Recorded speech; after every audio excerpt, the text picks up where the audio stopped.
before I have any right to judge anything in anything that calls itself the church.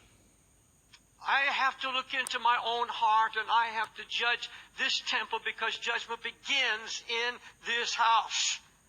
Jesus said, every branch of me that beareth not fruit he takes away.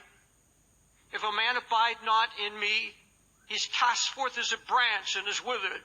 And men gather them and cast them into the fire. And what Jesus is saying, anything that is not a reflection of me, everything that does not exalt me, everything that does not prove to produce in the hearer the likeness of Christ, I'm going to do away with it. I'm going to cast it out. And men are going to see the falseness of it and burn it. In other words, they're just not going to have anything to do with it. They're just going to gather it up and cast it aside, and it's all going to wither, and it's all going to die.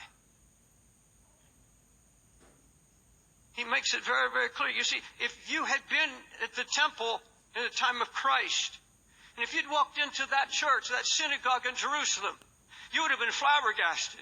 You would have been sorely grieved, as the Lord calls it. You'd have been sorely grieved at what you saw. You would see money changers in the temple, and you would see priests pocketing money at the side, according to the tradition of the Hebrews at the time. You would have seen nothing but avarice and greed. There was nothing of Christ. There was nothing truly religious about it. It was all flesh. Every man was out for himself. And Jesus called it a den of thieves. Can you imagine? Now, if Jesus calls it a den of thieves, they were thieves. And you would have said, how can this happen to the church? There's no hope. Folks, not to worry.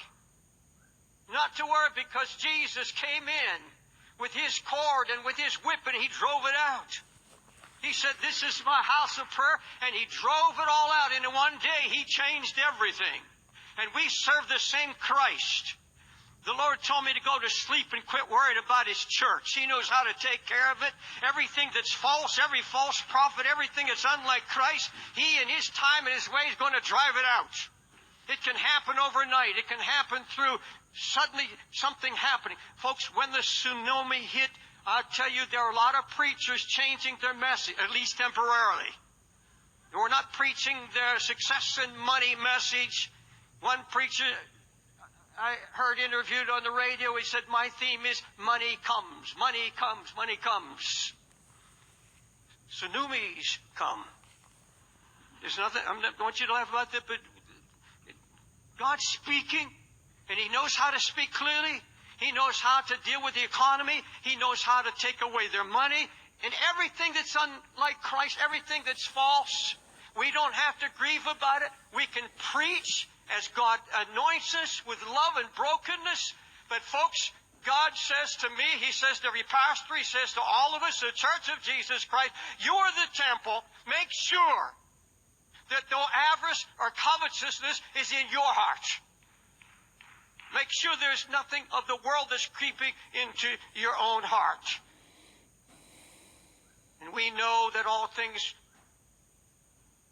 Jesus said, or Paul said in Romans 8:28, we know that all things work together for good to them that love God and are the called according to his purpose. He said everything should be working out for good to them that love God and who know and walk according to their purpose. If your purpose is to be Christ-like in all things, it's Christ-like in every crisis. It's Christ-like in everything that happens in our life. And he said, all things work together for good. If that be so, why is there such distress in the church and especially in the ministry today? Same thing happened in Guatemala that I've seen all over the world. Our team is just, our setup team has just come back from Australia and New Zealand this past week in this same report, because I asked our advanced team, ask the pastors what the burden is, ask them what the needs are, so we can pray about it. And everywhere they're sent and everywhere we go, Pastors are quitting the ministry, giving up, saying they're weary, they're worn. There is such distress. There is such a pressure of all kind. And you find it in the Church of Jesus Christ.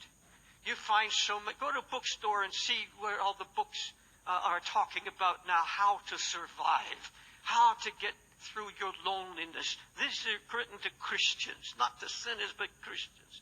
And the distress.